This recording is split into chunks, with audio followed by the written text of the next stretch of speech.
Hey, everybody, and this is episode 2 of the GameWisp Weekly Podcast. I am your host, Eli, and with me as always, no, I'm cutting you off. With me as always, the beloved Michael Anderson. What's up, everybody? What's up? And so today we are playing FTL, that is Faster Than Light, for those of you not in the know. Light. Because the theme of this week's podcast is... Space games. That's right. We are going to be talking about space games and space gaming let's plays and perhaps even playing video games in space. In space. If we have time. That might get bumped. That's a heady. So let's talk about the point of this podcast real quick. Since this is episode 2, we should probably say what we're actually doing here.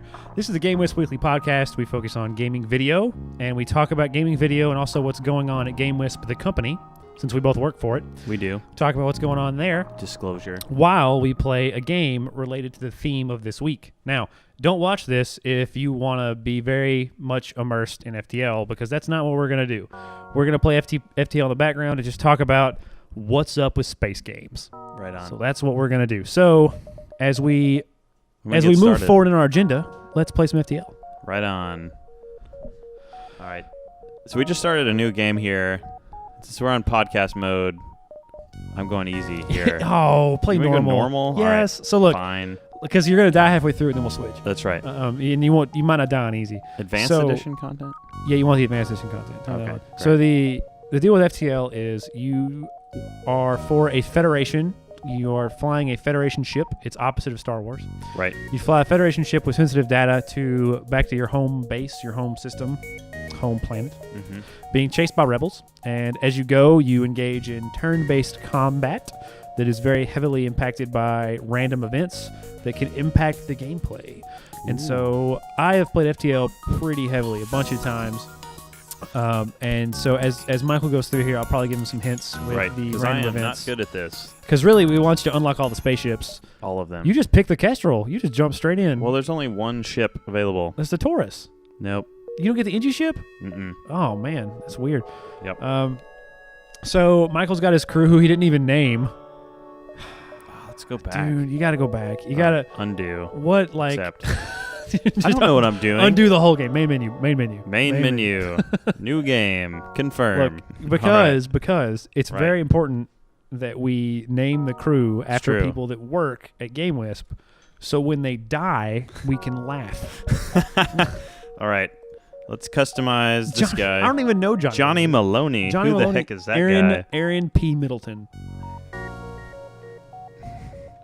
Oh, Middlet. I got to get rid of his middle. Is his middle initial P anyway? That's M. I don't want to know. Aaron. Mannon. Who's that? That's Andrew. Andrew Winans, our wonderful CMO, who handles reaching out to customers or whatever. Who cares? And that seems important to a business. And Michael Anderson. Who's the? I'm the captain here. I'm the captain now, so I'm putting you. Oh gosh, no pressure. No pressure. I better work the shields. It's very important. All right, I'll have you work the shields. All right, so this is the Whisper, which is the just lamest name for a ship ever. What do you want me to name it? The Whisper. I do. I want it to be the lamest ship ever. All right. Are we ready to go? Yeah, we're set off into space. Let's do this, man. It's journey time. All right, let's do it. Sail away. Set a course for the Virgin Seas. I choose this location. All right, should we podcast? Yeah, we should podcast. So now that we're all configured, Michael's going to kind of run through and talk about what's going on while I'm going to talk about gaming video. Right on, let's do it. So the first thing we'll talk about is some basic gaming news. The first big thing is Counter-Strike Go is going to be at the Winter X Games? Question mark? Yeah. Exclamation point? I think Is that an exclamation point on the end of that? Which is interesting. So, we did a segment maybe a week ago with a online video podcast that we'll put in the show notes. But I didn't do it. You and Andrew did it. Yeah, you don't Andrew let me in front of people. That's right. dangerous. That's right. You should be coding things. And basically, we talked a lot about esports and the massive growth of that as a legitimate activity accepted by the mainstream. And we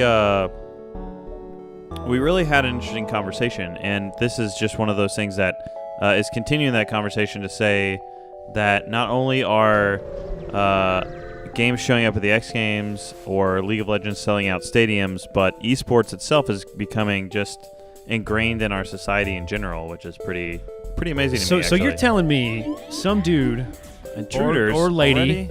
is Oh, going he's to win a zombified. gold medal at the Winter X Games for playing Counter-Strike? Yeah, absolutely. Like a legit, straight up on the podium, right. gold medal. So can I ask you a question about FTL? Because, okay, that guy was just... You should hit the space bar Okay, and pause the game right. and think about what you're doing. I'm going to shoot this part.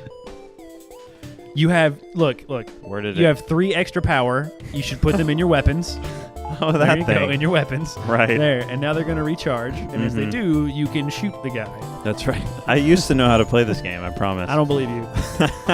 Somehow it's injured, and you didn't even shoot it. It's just the meteors have injured this ship more than you have. That's right. How do I attack things? I mean, you click. So you click that. and Okay. then, yeah. All right. I'm going to shoot that. Sorry we had to take a break from podcasting to teach Michael the basics of FTL, which It's he's true. played numerous times. I have, and I blew it up. There you Look go. at You it. got some scrap. You didn't even take any damage. That's nice. Hot. All right. Great. Back to podcasting.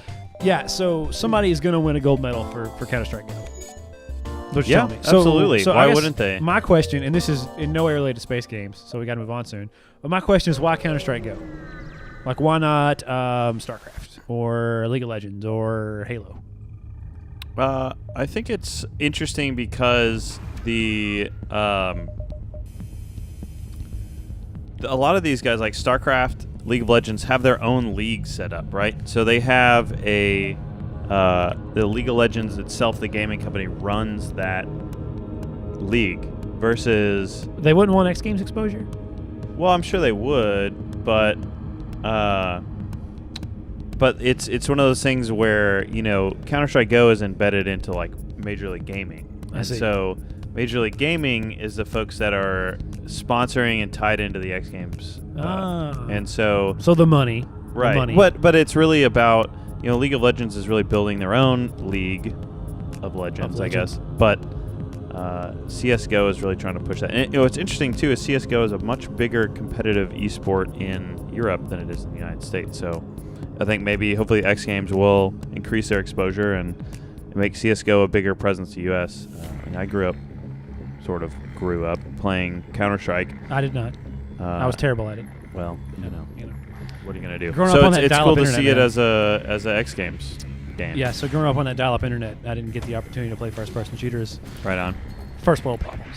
First world problems. Yeah. So, last point on Winter X Games, Counter-Strike Go. Sure. Is this a slippery slope? Are we going to see even more games in the future? I hope so. Like, is Counter-Strike going to always be the game? Are they going to pick a new one? I don't know. I'm excited. We'll see where it goes. Yeah. Right? Like, could be interesting. I think it will be really interesting. CSGO is one of those games that is built specifically. They came out with a new version that's built specifically to facilitate these esports games. So it's cool to see that kind of play itself out in a real gaming league environment. So it's pretty awesome. Yeah, I thought it was cool too. Yeah, cool to see. I'm going to Google what the medal looks like for CSGO, just so I can know if it's got like stamped on it or something. Anyway. I hope so. Yeah, so it's exciting. It's the more legitimacy the better, right? And like it's Absolutely. just gonna keep building this like as I mean, gaming is legitimate, right? It's mainstream. Oh, totally. Who are we kidding? It's in the X Games, for Christ's sakes.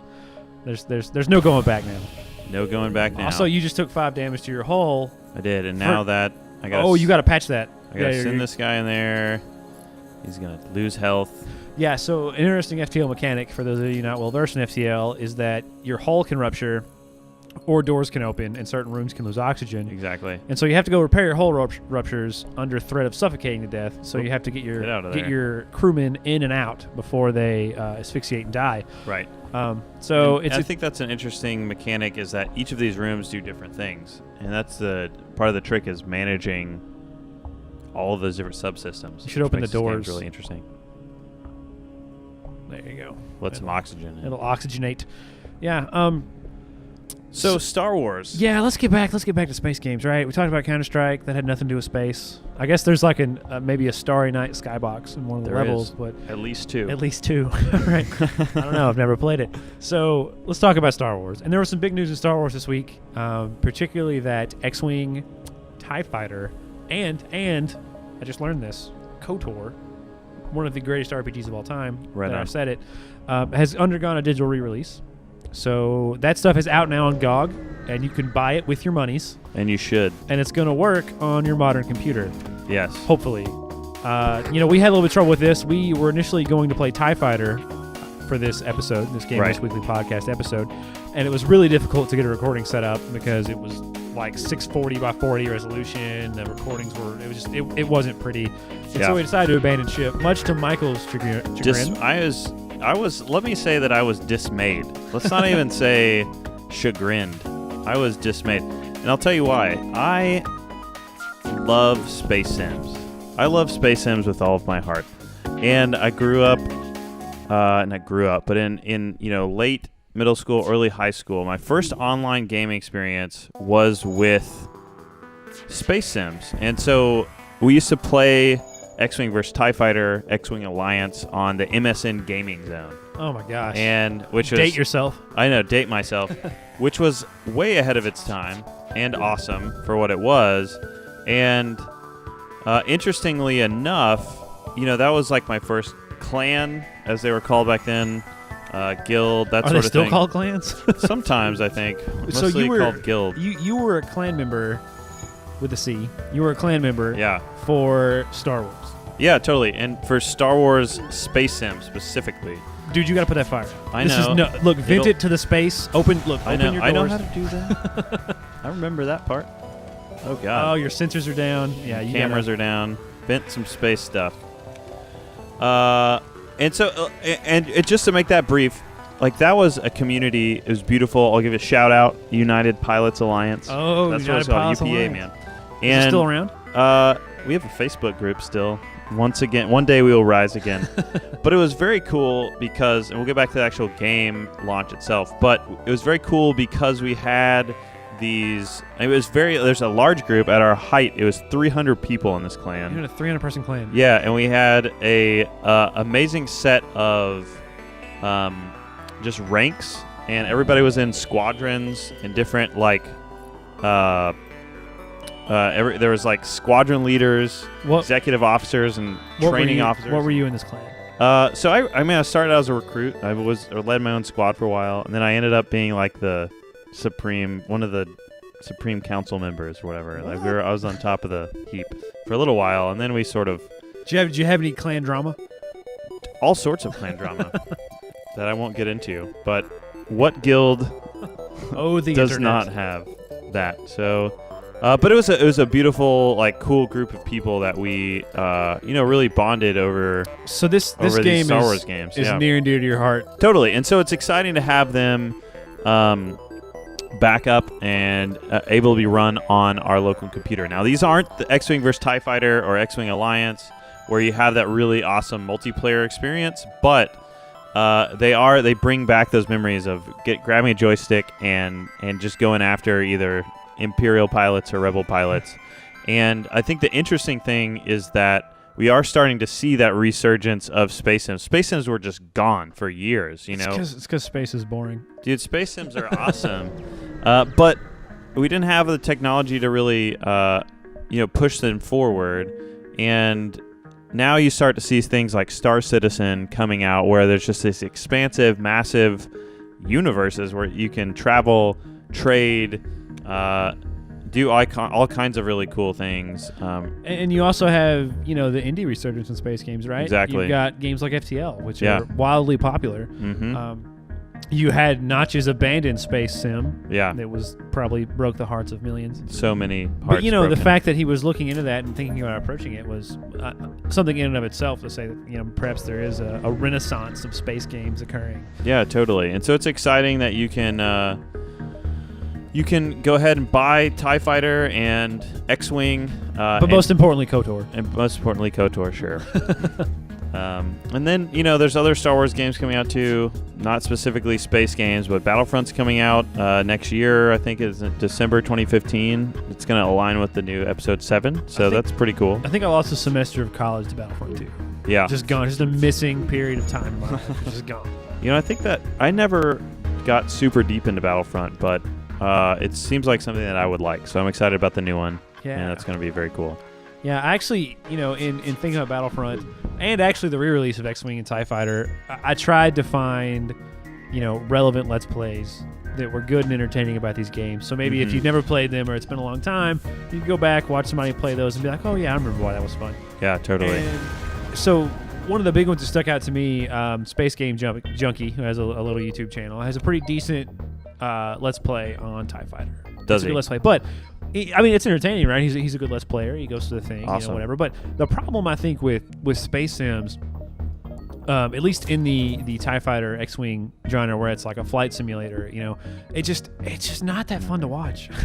Like unless they're like really good or something. Well, I guess so, right? And even then, would you want to watch a 20 episode Let's Play of somebody just being awesome at flying an X-Wing? I mean, I don't know. Like, no fault to guys like Space Game Junkie who do a great job Let's Playing. It's just the games itself just don't really lend themselves to observation, I think. Yeah. It's more about, let me get in this thing and just fly the living daylights out of this ship and be some kind of expert pilot, as opposed to, you're going to kill Winans. He's going to die. I'm trying not to. Oh, dude, they're hitting your O2. I know, as they do. That's a mantis and a rock. You cannot take them alone. I'm trying to send the other people in here. Oh, man. I hope you kill Aaron. I don't know what that means. I mean, in the game. Winans is going to die. Go to the health. So, giving you the play-by-play here, if you're listening to this in podcast land and not watching the video. That's right. Michael was just boarded by right. a mantis and a rock, which is kind of the worst thing ever. Yeah, and it's a bad combination. Get out of there. They immediately went to attack his oxygen sensors. Which is important in space because there is no oxygen. Yeah. And now they've been destroyed. So I'm killing this dude. So he killed the mantis and the rock. Now we're going to repair that before I run out of air. Now he's repairing his oxygen while simultaneously being shot at by the ship that this boarding party came from. Right. While he doesn't have a captain, so his evasion is at 0, and he's just going to keep getting hit unless he moves his captain who's just to the captain's chair. Right. Now we can go repair that. Now we can go into this weapons thing. Now, something you want to think about when you're playing FTL is that there is this cool thing called the space bar that pauses the game and you can actually plan your next attack or whatever, but tell me all about this space bar. Far be it from me to actually use that feature of the game. Right? So going back to Battlefront, it actually got a release date. Did it really? Yeah, it did. And I'm trying to remember 2015 winter, maybe like a year from now. Well, I think they're lining it up with the release of Holiday. It's Holiday 2015. So they're lining it up with the release of the new Star Wars Episode 7, which is cool. So we're just going to get inundated with all the Star Wars, which makes me happy. I just can't. I can't get happy about Star Wars, man. George Lucas broke my heart. Are we going to get into that on this podcast? No, we're not going to. That's a personal matter. We're not going to talk about how George Lucas broke my heart. That's sad. That makes me sad. So what else is going on in the world of space games? So I'm just going to say we're just going on topics that I love. Okay. And so I'm happy about that for Next this week podcast. will be topics that I love. That's right. But Halo, what's up? I love Halo. And so next week is the launch of the Master Chief Collection, and that's exciting to me. And exciting to me because... But it's Halo 2, right? Well, it's all 4 of them, right? Nice. So you get Halo 1 with updated multiplayer, so you can actually play it on the interwebs with people. Is it all high def? Yeah, so you have, a couple years ago they came out with the Halo 1 updated version. I don't know, it was called Halo 1 Anniversary or whatever, and so they redid all the graphics, and now they're coming out with this Master Chief Collection that includes that with updated multiplayer, so you can play it online with people. And then Halo 2, they're coming out with an Anniversary Edition as well. And what's amazing about that is the fact that Halo 2, they completely redid all of the graphics and all of the front end, just like they did with Halo 1 Anniversary, but they kept the combat exactly the same. Oh, see, because here was my important question. Did they unnerf the pistol? No, so it's pure Halo 2, but, Halo 2 is revered as... The Halo that broke my heart. It broke your heart, but it started the multiplayer online revolution that is... I don't know, that is Halo. That was it. So it started the Halo is a legitimate multiplayer experience. Well, yeah, and across the internet, across networks, whatever. I mean, we're at college and just got Halo 2, and all of our time went away because we were playing against other people in our dorms. You could do that in Halo 1? I mean, you could if you all had like a LAN connection, right? But most of us did not have that. Yeah, because when I was like in my freshman year of college to play Halo 1 on the Xbox, I tunneled through some shady underground network and played against people all across the country using tunneling to access Halo servers.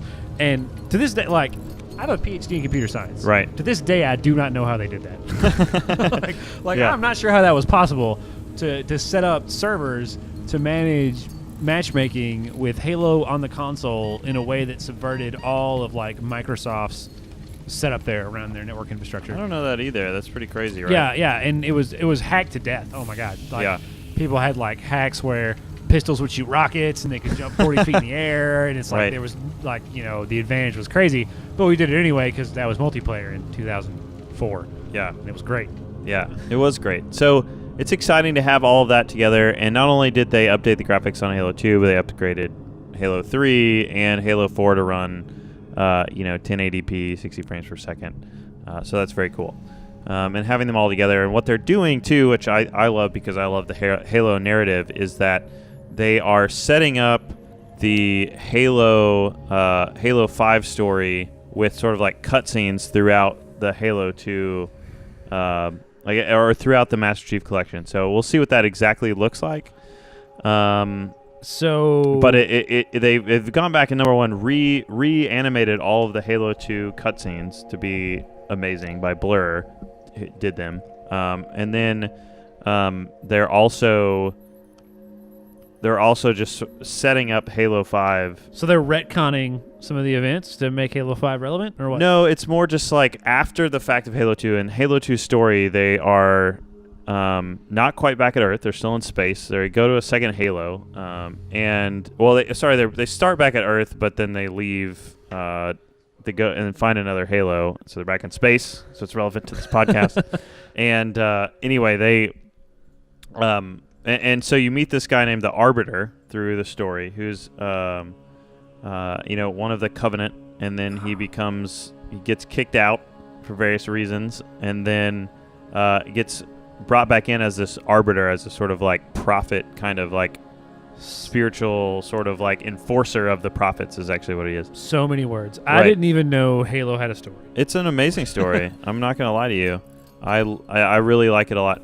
And I will say that, anyway, so the Arbiter is a part of these cutscenes, and he's sort of relating to some of the current characters in the current timeline, what happened during those events, and kind of like why it's important and why it's informing what's happening to Master Chief's story at this point, now that he's had certain events transpire in his life that were sort of emotionally devastating. So the Master Chief can be emotionally devastated? Yeah. Apparently so. I never knew. Well, play the game and you'll find out. I'm not doing it. You should. Halo 1 is the only Halo that exists to me. All the other Halos are dead to me. Dead to me. The story, bro. Watch those Let's Plays. I will. Are there any Halo Let's Plays? I don't even know. Like, I'm sure. I'm sure there's tons. Let's Play everything, but right? We'll frantically scramble and try to find a good one and include it in the show notes, because we have those with podcasts. Yeah, show notes. Right? We have those with podcasts. Yes, we have show notes. We have show notes. So, moving on to another game. Destiny. Are we still talking about Destiny? I mean, we should always talk about Destiny. It was in episode 1. Yeah, of the podcast. But who's ever even seen episode 1? You're right. No one. So, Destiny. Apparently, it's a big thing. It's like all the cool kids are doing it. That's what I know about Destiny. Right. 9.5 million registered users, and you think that each one of those people paid like $60 to jump on the Destiny bandwagon, which may be great. Maybe it's a wonderful bandwagon to be on. I don't know. Mm-hmm. They paid $9.5 million. No, 9.5 million of them paid $60. That's right. And $750 million. That's the magic number. $753 million in revenue in quarter 3 for Bungie. Mm-hmm. So, despite all the the vitriol that's been spewed about, the whole loot system and how there was a magic loot cave and how you could get legendary items, but they'd actually be crappy items. How the Vault of Glass raid is like super broken. Despite all this negativity, they have just sold the living daylights out of that. They really have, which is pretty intense, right? I mean, there's... You've played Destiny, Oh, right? yeah, and it's a lot of fun. Is it that good? Is it $753 million good? Sure, I think so. I mean, if you like that kind of gameplay, that's the trick, right? Is that it's not like an MMORPG. It's not, it's not a Call of Duty game. It's a Bungie game, and it plays like one. And if you're interested in, amazing shooter mechanics in like an open world, polish. right? I mean, it's their shooter mechanics are. It's hard for me to really say anything bad about them. It's an amazing shooter, but it is. I think the criticism I would have initially is that it's limited in its scope so far. But I mean, you look at what Bungie's plans are for over the next 10 years or whatever it is that they're going to start. They're going to continue publishing out content for this, sequels, DLC, whatever. It's going to only expand from this core, and they're going to tell an amazing story over that time period. So that's kind of what I look forward to, because I like the Halo storyline a lot, is to see what kind of story they tell in this world, because they have set up a really interesting world, in my opinion. So we'll see. Yeah, we'll see. I'm much too jaded to bank on promises. We do play video games after all. That is true. Is there some way to repair my hull? Yeah, you gotta go to a shop. And how far have you jumped? Like, what world are you in? I'm in like in the second sector. Wow, you are really, really bad at FTL. I told you. So I'm gonna make a prediction. You're not gonna make it past this guy. I don't think so. He just zapped your health with some purple.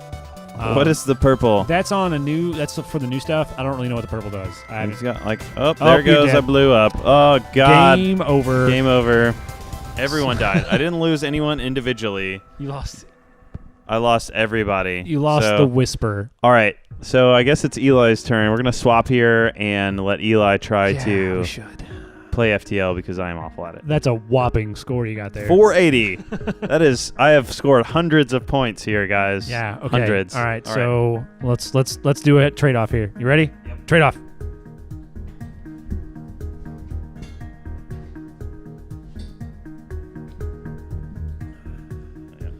In the captain's chair. This is the first time I've played a game on the podcast. Did not play at all in episode 1, which, if you all haven't listened to it yet, you should scour the internet and try to find it. And let us know if you can actually find it. Because we can't.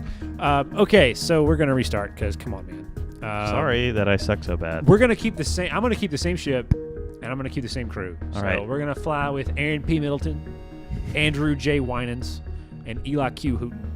The Q stands for Quicksilver. Yes, it and does. And we are going to fly away. So let's do this. Sounds great. Boom. Awesome. All right, so now that you're flying away and you're going to actually play this game like a person who knows how to play video games. Don't say that. It's not true. Well, I think it's true. Because he knew to power his weapons immediately. I just thought they were powered initially. Hard to say. All right, but so yeah, I would say that to close up Destiny, Bungie's storytelling is always pretty awesome, and so I'm excited to see what they do in this new world. They set up a lot of really interesting premises that they are starting to deliver on with this first version of Destiny, but I think there's a lot of room to just expand out from there, and it's going to be exciting to see what they do with that. So I imagine they're going to make lots of more $750 million over the next 10 years. So that's very cool. All those millions. That's right. So another game that has something to do with space is a game called To the Moon. So it's a game that is very beautiful. One of my favorite games of all time. It is really one of your favorite games. And I've really enjoyed it. I'm about 3/4 of the way through, so I haven't finished it up yet. Yeah, so that game came out, 2 years ago? I think so, yeah. Yeah, so To the Moon is a small indie game by Freebird Studios. Just expertly written, expert music. It's not even a game as so much as it's a story with some tiny interactive parts. There's like very rudimentary puzzle solving and super simple. But the story behind that game is just a wonderful tearjerker. Like, it's so good. It's so good that my wife and I actually let's played it. We sat down and we played that thing. We recorded it and we put it on YouTube. And I still, to this day, get messages on YouTube about that let's play. That's awesome. And about how good it is. And I'm not bragging because it was like our first show and maybe there was all kinds of mistakes or whatever, but like the power of that game to carry a story is so strong that pretty much anybody can let's play it, and it's compelling. Like, it's so good. And so dimly related to space because the moon is involved. That's right. Not much. I don't think any of it takes place in space. There's a rocket ship at some point. Yeah. Maybe some NASA time, but not really spoiling it. But it's totally worth playing. And as we were looking this up, I recently. What are you gonna do? Yes, I recently. You got a crew member. I recently determined that a sequel, or like a spiritual successor, it's like a pre-sequel to the sequel. Mm-hmm. So. Yeah. To the Moon, the pre-sequel. The pre-sequel. That's right. A Bird Story comes out November 7th, so that's like 2 days from the recording of this podcast. Crazy excited for that because, the people at Freebird tell such incredible stories that I'm probably going to lose as long as that little game is. Hours, minutes, days, however long it is, I'm going to lose it. Like, I've got to finish it. You got to play that game. So good. That's so good. Well, I'm excited to finish it out. Everyone that has ever told me anything about that game has said that the ending is sad but really, really great. So I'm excited to do that myself, and you totally should. If you're listening to this, check out Eli's podcast of that game. And now let's talk about this game for a minute. So FTL, we've been playing it, and it's very cool. And I will say this: it is a challenging game because there's a lot to manage. There's a lot of intricacies to it, but I love it because of a simple premise of just a starship trying to make its way through all of these different territories while being chased. Just a wayward spaceship in time. That's right. And the mechanics are really interesting. There's so many subsystems, and every time you play through it, because it's a roguelike, so you die and you have to start over, which can be frustrating. Maybe you don't like that style of gameplay, but it is a incredible, just incredible game to spend some time on. And the developers keep adding things to it, and they make the game better. And the choices you make throughout really do affect your whole journey along the way. And so I think that's a really neat piece about it. So, Eli, do you have anything to say about FTL? Just sitting here at the controls after, I haven't played in a long time. I remember how now tense this game is through all the random events, right? I'm like with trepidation, I'm clicking these options. And I'm thinking oh God, please don't kill half my crew. Oh God. Yeah. So it's good stuff. They recently released, well, not even recently, it's been a while now, the advanced content which we're using for this, which adds a bunch of new stuff that I'm not entirely clear as to how it works. But it is fun. And so I've already gotten a couple quests I don't necessarily recognize. So I'm assuming that's advanced content or things I haven't seen yet. Yeah. And so really, if you've never played FTL, shame on you because it's great. But if you have played FTL and haven't gotten to the advanced content that got released a while back, it's totally free. Yeah. Just get it and grab it and go. Absolutely. You should totally sit down and take your time and do that. For sure. And I want to say too that one of the cool things about FTL is it's a game that transcends platforms. It started out as a PC game. It started out as a game that just came out on Steam, but now there's iPad version coming out. And in fact, IGN ranked it as the fourth best iPhone/iPad game that exists. So it's not just coming out, it came out a while ago. It's a huge deal. Last year. But it is one of those things that you can play on any platform. It's definitely a great diversion. And if you love space, it's a great game for that. So, I feel like this would work really well with touch controls. Yeah, absolutely. Yeah, in this game now in FTL, we've encountered a mercenary who wants me to delay some rebels for 17 scrap. or hire him to scout the sector for 18 scrap, or just fight him. Yeah. I'm going to fight him. Fight him, do it. I just, you know. Hey, we're podcasting. It's time to fight. If there's any time to fight, it's during a podcast. It's totally the time. I should have bought more power. That was really dumb at the last store. I was not paying attention. Oops. That's so dumb. Such a dumb guy. Yeah, well, you're doing so much way worse than I was, probably. Well, we picked up the laser. So I didn't tell you guys, we picked up another crew member, Michael Anderso, who is the... Who's that guy? I don't know who he is. Is he good at anything? Gosh, it's a rock ship. He's got tons of shields. No, he's trying to pilot the ship. He's doing a terrible job. Metaphor for life. Is it, though? God. That's great. Thank you for saying that to me. Wait, not weapons. Yeah, don't take weapons away. Anyway, FTL, check it out. It's usually inexpensive. Wait for a Steam sale. You can get it most of the time. And hopefully good things from this developer.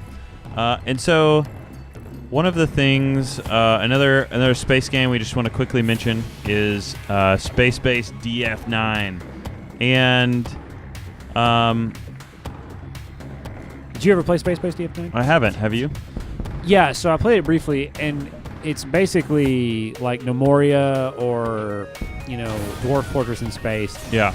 A super ambitious title that with much sadness hit its 1.0 release in September. Yeah. And the problem with that was that the fans did not want it to hit 1.0, right? Yeah. So Double Fine released it on early access, and I got a lot of respect for Double Fine, but I don't know if they necessarily knew what they were getting into with Space-Based DF9. Yeah. You look at games like Nemoria, you look at games like Dwarf Fortress, which are spearheaded by such small teams. Yeah. Like one or two people, I think. And Nemoria may be bigger now, I'm not entirely sure.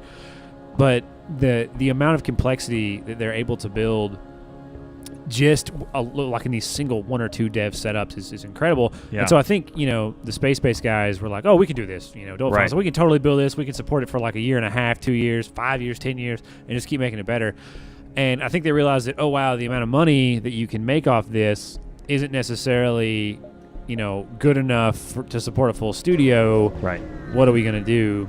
And so they just jumped to 1.0. So they went like 4 months without without any kind of feature release, or 4 months, some period of months without supporting it.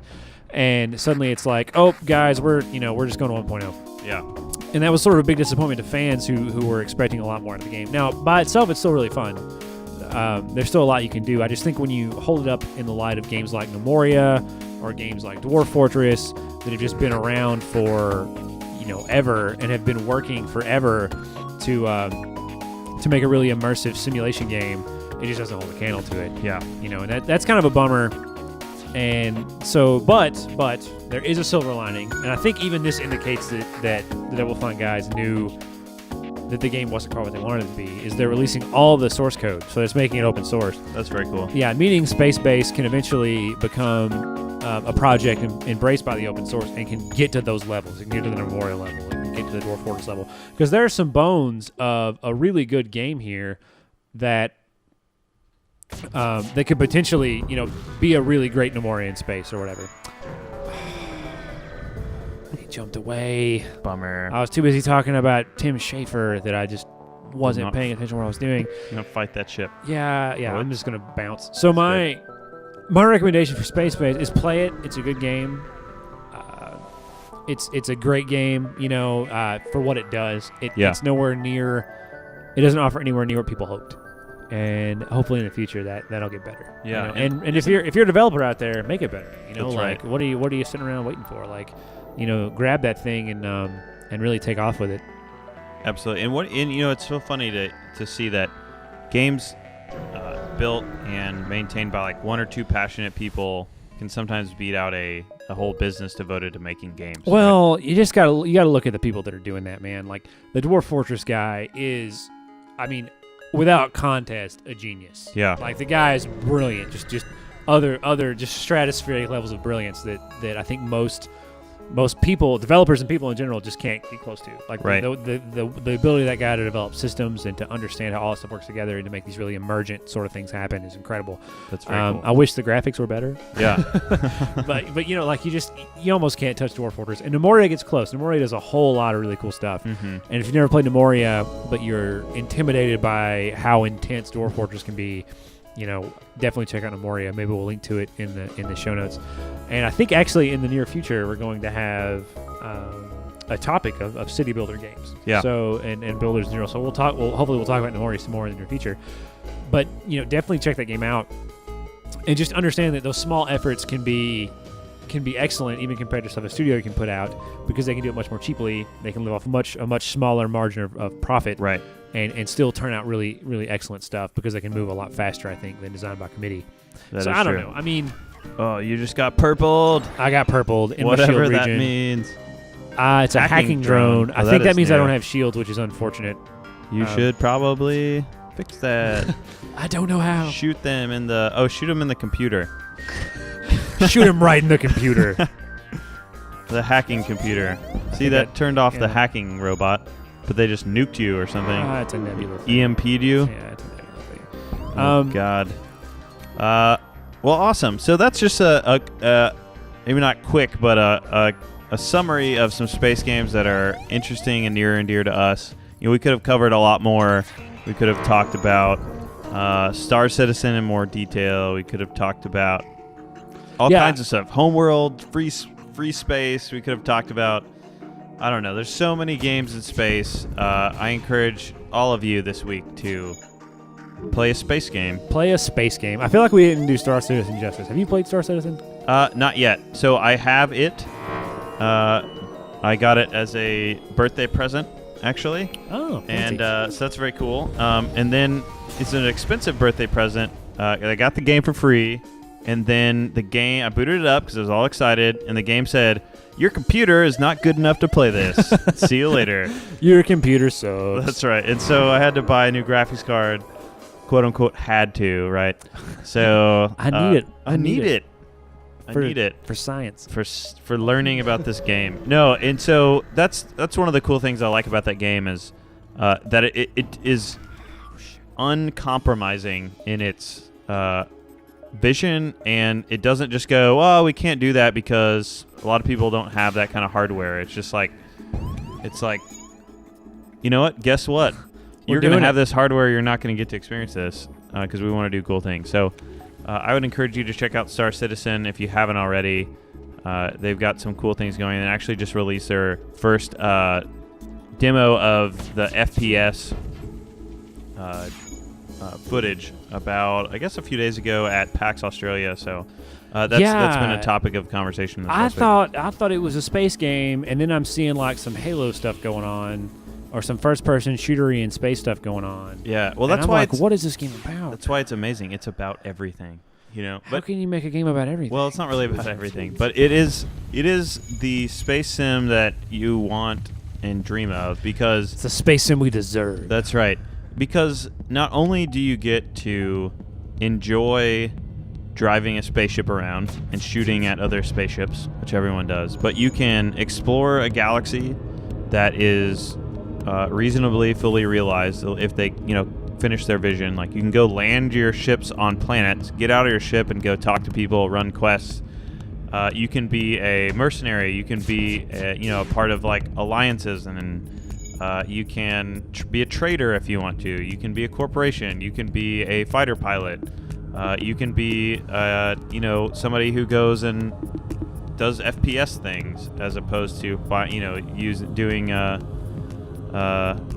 space combat. You can dock at ships and attack them via not just shooting them with lasers, but actually board the ship and try and take it over. It's just all the things you would want to do, you can do. So it's definitely a game that's going to be awesome and keep getting more awesomer.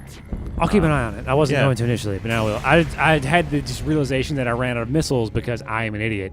I was not paying attention to the FTL game. I was like, why can't I shoot missiles? You are out of them. That's never happened to me before in this game, meaning I'm not paying a bit of attention. That's right. We're paying attention to the podcast. Yeah, and in order for me to be good at this game, we gotta get this over with. That's so right. And I'll tell you, the last thing we're going to talk about today is GameWisp itself. What is happening this week again? We have done so much.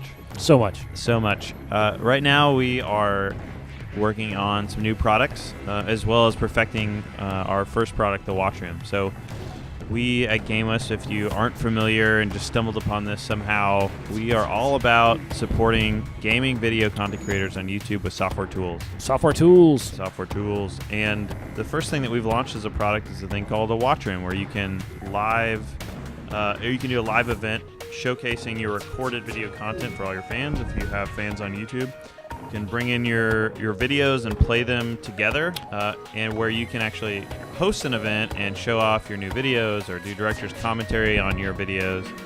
And so we've put a lot of time and effort in that, and that's available to be used right now on our website, GameWisp.com.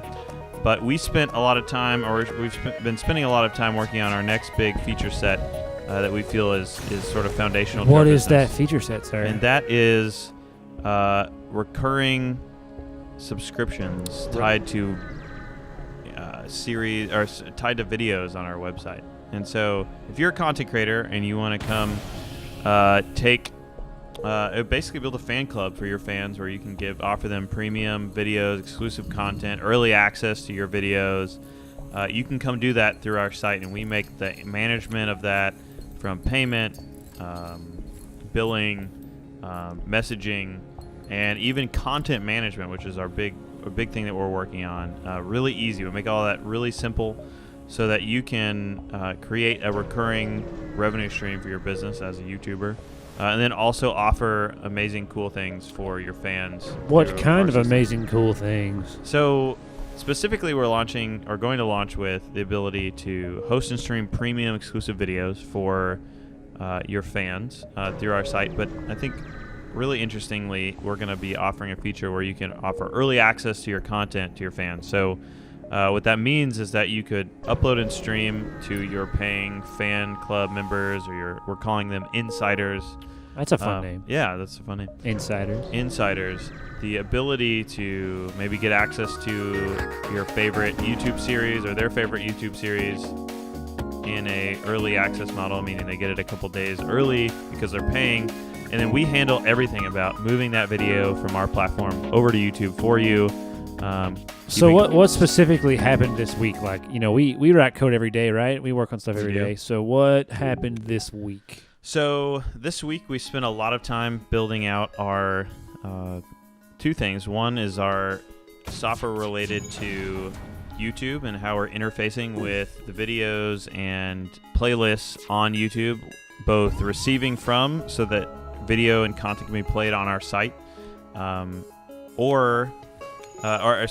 the ability for people to actually push that content in the early access model and so forth back to YouTube, manage their channels in that way. So we worked a lot on that, as well as our whole video encoding and playback pipeline that we built especially for gaming video, and especially for gaming video content creators. So we're really excited about both of those things coming out in the next few weeks or months.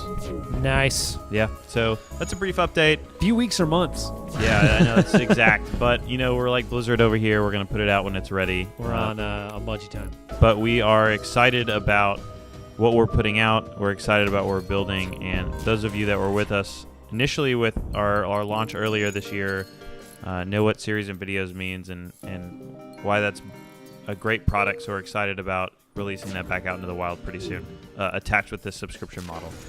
So that's a little brief update for us at GameWisp. We also blog a couple times a week at blog.gamewisp.com, so definitely check that out. We talk about a lot of things that are of import to gaming video content creators, and gaming video fans. So definitely check that out. And as Eli is just getting pwned over here, I'm in a bad way. I think we're kind of finished up here with our podcast episode 2. Thank God, because this is not going well. That's right. You are on fire, man. Yeah, it's bad. And it's not bad. in a good way. That's how it is with FTL. Like, for 1 second, you're holding it all together, and the next second, you're out of missiles and getting owned by Taurus, which is the absolute weakest. Like, come on. Yeah, it's the weakest race. The Inchies they're like the FTL equivalent of pacifists. Like, it's really embarrassing that you're getting destroyed by them right now. Destroyed by Inchies, and it's probably because I'm not paying attention to what I'm doing. God, look at you die. Dude, play us out. I got like 6 health left. We can end this episode before I die. That's right. All right. Well, thanks for listening to our GameWisp podcast this week. We enjoyed making it, and I hope you enjoyed listening to it. We'll be back next week with episode 3. Do we have a topic for next week? No topic yet, I don't think, but we'll have something awesome by then. It will be at least as, or perhaps more, entertaining than this week. That's our goal. So thanks for listening. Once again, this is Michael with GameWisp. This is Eli. And we'll catch you next time. Later.